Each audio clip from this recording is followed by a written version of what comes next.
ആരാധനയോടുള്ള സമീപനം എങ്ങനെയായിരുന്നു?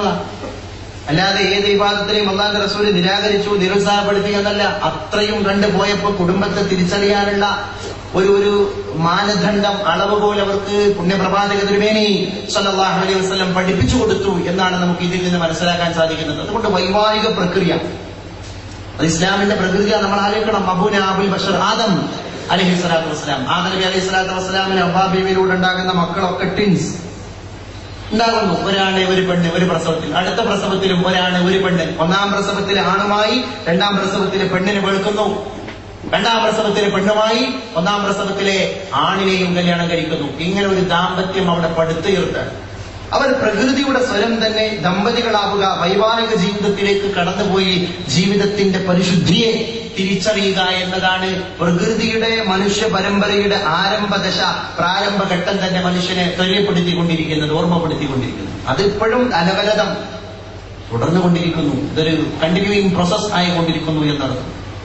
അത് കല്യാണവുമായി ബന്ധപ്പെട്ട് ആരാവണം വരൻ, ആരാവണം വധു എന്ന് തീരുമാനിക്കുവാനുള്ള സങ്കല്പങ്ങളെയും അതിലൂടെ മനുഷ്യൻ ഇവിടെ എത്തിച്ചേരണം എന്ന യാഥാർത്ഥ്യങ്ങളെയും ഒക്കെ ഇസ്ലാം കണിശമായി പരിചയപ്പെടുത്തി വിവാഹ സംബന്ധമായിട്ട്.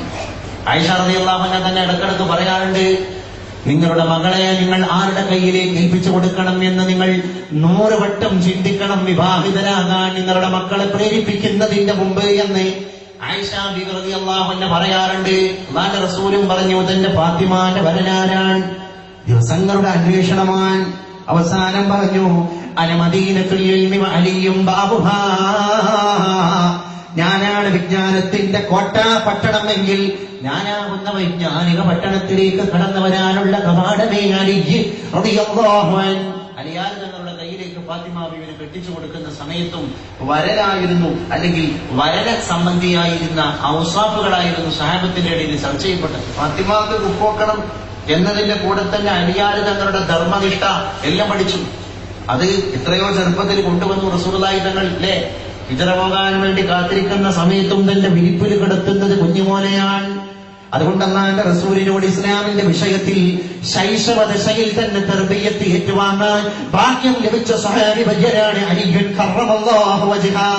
അതുകൊണ്ട് അലി റളിയല്ലാഹു അൻഹുവിന്റെ ശൈശവം മുതൽ യൗവനം വരെയുള്ള സ്റ്റേജിലെ ഓരോ ന്യൂക്ക് ആൻഡ് കോൺസ് റസൂലുള്ളാഹി തങ്ങൾക്ക് ബൈഹട്ട. അത് ശരിക്കും പഠിച്ചു റസൂലുള്ളാഹി തങ്ങൾ. അത് വിമർശന വിധേയമായും നിരീക്ഷണ വിധേയമായും എല്ലാം പഠിച്ച് അപഗ്രഥന വിധേയമാക്കിയതിന്റെ ശേഷമാണ് തന്റെ മകളെ നേരെ കയ്യിൽ ഏൽപ്പിച്ചു കൊടുക്കുന്നത്. എത്ര കൃത്യമായ ഒരു നടപടിയായിരുന്നു വിവാഹത്തിന്റെ വിഷയത്തിൽ, തന്നെ മകൾക്ക് വേണ്ടി വരനെ തേടി പിടിക്കുന്ന വിഷയത്തിൽ അള്ളാഹുവിന്റെ റസൂൽ മുഹമ്മദ് മുസ്തഫ സ്വല്ലല്ലാഹു അലൈഹി വസല്ലം ചെയ്ത ഏറ്റവും വലിയ സുഹൃതം. അമവി ഭരണകാലത്തെ പണ്ഡിതൻ സഈദ് ബിൻ മുസയ്യിബ് റളിയല്ലാഹു അൻഹു പറയുന്നുണ്ട്, അദ്ദേഹം പള്ളിയിൽ ഇങ്ങനെ ഇരിക്കുന്ന സമയത്ത് അന്നത്തെ അമവി രാജാവായിരുന്ന അബ്ദുൽ മലിക് ഒരു വൃത്തിനെ പറഞ്ഞേക്കാൻ സഈദ് ബിൻ മുസയ്യിബിന്റെ അടുക്കലേക്ക്. കാരണം സഈദ് ബിൻ മുസയ്യിബിന് നല്ല കാണാൻ കൊള്ളാവുന്ന ഒരു പെൺകുട്ടിയുണ്ട്. പക്ഷേ സഈദ് ബിൻ മുസയ്യിബ് ആണെങ്കിലോ ദരിദ്രനാണ്. ഇസ്ലാമിക പണ്ഡിതനായ സഈദ് ബിൻ മുസയ്യിബ് റളിയല്ലാഹു അൻഹുവിന്റെ സന്നിധിയിലേക്ക് അന്നത്തെ രാജാവായ കൊട്ടാരത്തിന്റെ കിങ്കരൻ ഭരണാധികാരിയായ അബ്ദുൽ മലിക് എന്ന് പറയുന്ന രാജാവ് തന്റെ മകനായ വലീദിന് വേണ്ടി കല്യാണാന്വേഷണം നടത്തിയിട്ട് വൃത്തിനെ പറഞ്ഞേക്കാൻ രാജാവിന്റെ മകനായ വലീദിനെ കൊണ്ട് സഈദ് ബിൻ മുസയ്യിബിന്റെ മകളെ വേൾക്കണം, വിവാഹം ചെയ്യിപ്പിക്കണം, എന്തുണ്ട് നടപടി എന്ന് അന്വേഷിക്കാൻ അത്ഭുതപ്പെട്ടു. കേട്ടതെന്ന ആളുകൾ തന്നെ ഇത്രയും വലിയ ഉന്നത സ്ഥാനീയൻ, ഉന്നത കുലജാതൻ, ഇത്രയും വലിയ ആഢ്യത്വത്തിന്റെ പ്രഭു, ആ പ്രഭുവിന്റെ പുത്രിയെ ദരിദ്രനാരായണനായ സഈദ് ബിൻ മുസയ്യിബിന്റെ മകളെ കൊണ്ട് പുത്രനെ വിവാഹം ചെയ്യിപ്പിക്കാൻ രാജാവ് ഒരുമ്പെടുകയോ, വല്ലാത്ത വിരോധാഭാസം എന്ന് ചർച്ച വരുന്നു. പക്ഷെ അതിലും വലിയ അത്ഭുതം മറ്റൊന്നല്ലേ, ഇത് കേട്ട സഈദ് ബിൻ മുസയ്യിബ് റളിയല്ലാഹു അൻഹു പറയുകയാണ്, അതിന് ഞാൻ തയ്യാറല്ല. രാജാവ് അബ്ദുൽ മലിക്കിന്റെ മകൻ വലീദിനെ കൊണ്ട് എന്റെ മകളെ കെട്ടിക്കാൻ എനിക്ക് അനുവാദമില്ല. അതങ്ങനെ കഴിയുന്നു. അവസാനം സഈദ് ബിൻ മുസയ്യിബ് റളിയല്ലാഹു അൻഹു തന്റെ മകൾക്ക് വേണ്ടി തേടിപ്പിക്കുന്ന വരൻ അബ്ദുള്ള എന്ന് പറയുന്ന അന്നത്തെ കാലത്തെ ഏറ്റവും പാവപ്പെട്ട ഫഖീറായ മിസ്കീനായ അബ്ദുല്ലാഹ് ബിൻ മുസയ്യിബ് റളിയല്ലാഹു അൻഹുവിന്റെ കാലത്തെ അദ്ദേഹത്തിന്റെ ദർസിലെ പാവപ്പെട്ട മുതഅല്ലിമാണ്. എന്തുകൊണ്ടാണ്? അപ്പൊ വിവാഹം കുഫോക്ക എന്നുള്ളത് മാത്രമല്ല, ഇത് എങ്ങനെ ഏത് രീതിയിൽ കടന്നു പോകണം എന്ന് പോലും തീരുമാനിച്ചു സഈദ് ബിൻ മുസയ്യിബ്. ഇത് വലിയൊരു സന്ദേശമായിരുന്നു അന്നത്തെ കാലത്തുണ്ടായിരുന്നു. പിന്നെ ഇന്നൊക്കെ നമ്മുടെ നാട്ടിൽ നടന്നുകൊണ്ടിരിക്കുന്ന വിവാഹ സംബന്ധിയായ ഏറ്റവും വലിയൊരു പ്രോബ്ലം എന്ന് പറയുന്നത്, ഞാൻ അവസാനിപ്പിക്കുകയാണ് എന്റെ പ്രിയ, സ്ത്രീധനമാണ്. സ്ത്രീധന സംബന്ധമായ പൊല്ലാപ്പുകൾ കേരളക്കരയിൽ അവസാനിക്കുന്നില്ല.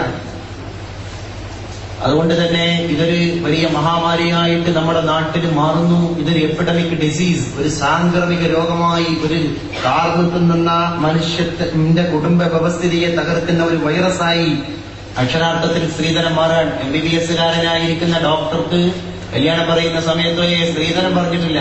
പിന്നെ ഹസ്ബൻഡിന് വൈഫിന്റെ വീട്ടിലൊന്ന് വന്നു പോകാൻ ഒരു വാഹനം നല്ലതാണ്. പിന്നെ മെല്ലെ പറയുള്ളൂ ലക്ഷറി കാർ എന്നുള്ളത്. പിന്നെ പെണ്ണിന് ആഭരണമായിട്ട് ഒരു 400 പവൻ, സ്ത്രീധനം പറഞ്ഞിട്ടില്ല. അതുകൊണ്ട് തന്നെ ഡോക്ടറുടെ സ്ത്രീധനം, ഹോം നൈസ് അല്ലെങ്കിൽ ഒരു നഴ്സിംഗ് ഹോം, മാത്രമല്ല എഞ്ചിനീയർക്കുള്ള സ്ത്രീധനം, എസ്റ്റേറ്റുകൾ, വലിയ വലിയ എസ്റ്റേറ്റുകൾ. ഈ രീതിയിൽ അപ്പുറത്ത് 5 സെന്റ് പുരയിടത്തിൽ 3 മക്കൾ പുരനിറഞ്ഞ് നിൽക്കുന്നുണ്ടാവും. 24-കാരി, 22-കാരി, 20-കാരി. ഈ കുടുംബത്തിന്റെ ദുര്യോഗം അറിയാത്തില്ലേ? അതുകൊണ്ട് തന്നെ ആധുനിക മംഗല്യങ്ങൾ പുതിയ സന്ദേശം ധരിക്കുന്ന തരത്തിലേക്ക് കടന്നു പോകേണ്ടതുണ്ട്. അതുപോലെ തന്നെ നമ്മുടെ വിവാഹവുമായി ബന്ധപ്പെട്ടിട്ടുള്ള ഭക്ഷണ രീതികൾ, ബഫേ എന്ന് പറയുന്ന സിസ്റ്റം അല്ലെ, വിളിച്ചു വരുത്തി അപമാനിക്കാതെ പച്ച മലയാളത്തിൽ അതിനെ പറ്റിയൊരു വേറെ ഭാഷ അതിനു വേണ്ടി കൊടുക്കാം, അതിനൊരു പ്രമേയം എന്ന രീതി വിളിച്ചു വരുത്തി അപമാനിക്കാം. അതേസമയം കുറുക്കല്യാണം നടത്തി സ്വന്തം മകളെ കല്യാണം കഴിക്കുന്നവന്റെ പേരിൽ ഒരു നെയ്ച്ചോറ് കോഴിക്കറി ഉണ്ടാവുള്ളൂ. പക്ഷെ വെള്ളം നിറഞ്ഞ മാതിരിയായിട്ട് തോന്നും, ഒരു ഫീലിംഗ് ആണ്. ഇവിടെ വിളിച്ചു വരുത്തി അവസാനം അവിടെ പന്തൽ കാറ്റിയിട്ട് പറയാണ്ട് അവിടെ ബ്രോസ്റ്റ്, അപ്പുറത്ത് ഷവായി, അപ്പുറത്ത് അൽഫാം, അവിടെ മന്തിച്ചോറ്, അപ്പുറത്ത് കബ്സ എന്ന് പറഞ്ഞാണ്ട് പാത്രം എന്ന് പറഞ്ഞാൽ പിച്ചച്ചട്ടി എടുത്ത് എറങ്ങോളി എന്നുള്ള വേറെ ഒരു ലാംഗ്വേജ് അവിടെ പ്രയോഗിക്കപ്പെടുന്നു. അവസാനം ഇയാളെ എടുത്തുനിന്ന് നടക്കാൻ അങ്ങനെ നടന്ന് ഓരോന്ന് തെരഞ്ഞു പിടിച്ച് റിസ്ക് എടുത്ത് തെരഞ്ഞു പിടിച്ച് എല്ലാം കഴിയുമ്പോൾ പുറത്ത് കണ്ട് ഇറങ്ങുമ്പോൾ പറയും സമാധാനമായി. അവത് ശിക്ഷിക്കാൻ വിധിക്കപ്പെട്ട പ്രതിയെ പോലെയാണ് വിളിച്ചു വരുത്തപ്പെട്ട അല്ലെങ്കിൽ ക്ഷണിതാവായി പോയ മനുഷ്യന്റെ മാനസികാവസ്ഥ. ഈ തരത്തിലേക്ക് ആധുനിക വിവാഹ മാമാങ്കങ്ങൾ അധപതിക്കുന്നുണ്ട്. ഈ 2 വിവാഹവും നടക്കുന്നത് നമ്മുടെ നാട്ടിൽ തന്നെയാണ്. അതുകൊണ്ട് ഇത് എന്ത് മാതൃകയാണ് ഇത്തരം വിവാഹത്തിനുള്ളത്? എന്റെ പ്രിയപ്പെട്ടവരെ, നമ്മൾ അന്വേഷണം നടത്തേണ്ടിയിരിക്കുന്നു. അല്ലാഹു സുബ്ഹാനഹു വ തആല നീതി ബോധം, വിവാഹ സംബന്ധമായിട്ട് നമ്മൾ ഇത്തരം കാര്യങ്ങളിലൊക്കെ ചർച്ചയിലേക്ക് ഏർപ്പെടുമ്പോൾ നീതി ബോധം നമുക്ക് പ്രദാനം ചെയ്യുമാറാകട്ടെ. ഖുതുബുസ്സമാന്റെ ഫൈദ് നമുക്ക് പ്രദാനം ചെയ്യുമാറാകട്ടെ. ഖുതുബുസ്സമാന്റെ തിരുമുറ്റത്താണ് നമ്മൾ ഇരിക്കുന്നത്. നമുക്ക് ദുആ ചെയ്ത് പിരിയാം. എന്റെ പ്രിയപ്പെട്ടവരെ, സമയം അതിക്രമിച്ചു പോയിരിക്കുകയാണ്. അതുകൊണ്ട് തന്നെ ഖുതുബുസ്സമാന്റെ തിരുമുറ്റത്ത് മഹാനായ ഉമറത്ത് തങ്ങൾ പാപ്പാന്റെ ഹദ്റത്തിലാണ് നമ്മൾ ഇരിക്കുന്നത്. ഹയാത്ത് കാലത്ത് എങ്ങനെ അവരെ സമീപിച്ചോ അത് മൗത്തിന് ശേഷവും നമ്മൾ അങ്ങനെ തന്നെ സമീപിക്കണം എന്ന് പറയാൻ കാരണം ആയിഷാ ബിവി റസൂലുള്ളാഹിന്റെ റൗളയിൽ പോയപ്പോണ്ടായ സംഭവം നമ്മൾ പറഞ്ഞു പരാമർശിക്കുകയുണ്ടായി. അള്ളാഹു ആരിഫീങ്ങളോടും ഔലിയാക്കന്മാരോടും ഒക്കെയുള്ള അളമത്തും അവരോടുള്ള അദബും മര്യാദയും ഒക്കെ നിലനിർത്തിയിട്ട് തന്നെ മുന്നോട്ട് പോകാനും അവരുടെ പൊരുത്തക്കേട് വാങ്ങാതെ അവരുടെ പൊരുത്തത്തിലായിട്ട് ജീവിക്കാനും പൊരുത്തത്തിലായി മരിക്കാനുമുള്ള തൗഫീഖ് നാം ഏവർക്കും പ്രദാനം ചെയ്യുമാറാകട്ടെ. നമ്മുടെ ഇവിടെയുള്ള സഹോദരിമാർ ഇവിടെ വന്ന ആളുകൾ എല്ലാവർക്കും അല്ലാഹു ഐശ്വര്യം പ്രദാനം ചെയ്യുമാറാകട്ടെ. അൽഹംദുലില്ലാഹി റബ്ബിൽ ആലമീൻ, അൽഹംദുലില്ലാഹി റബ്ബിൽ ആലമീൻ ഹംദൻ യുവാഫി നിഅമഹു വയുകാഫി മസീദ. اللهم صل على سيدنا محمد طب القلوب ودوائها وعافية الأبدان وشفائها ونور الأبصار وضيائها وعلى آله وصحبه وسلم.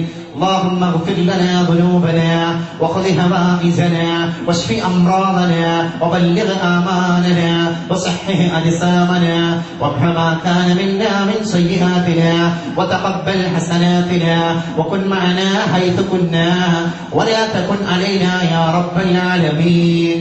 اللهم اجعل القرآن نور قلوبنا وضياء صدورنا وربيع قلوبنا يا رب العالمين.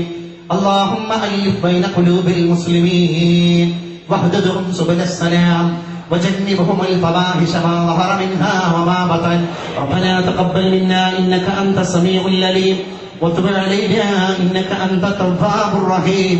واغفر لنا يا غافر المذنبين وارحمنا يا راحم المساكين. آمين برحمتك يا أرحم الراحمين. صلى الله على محمد صلى الله عليه وسلم. صلى الله على محمد صلى الله عليه وسلم. اللهم صل على محمد يا رب صل عليه وسلم.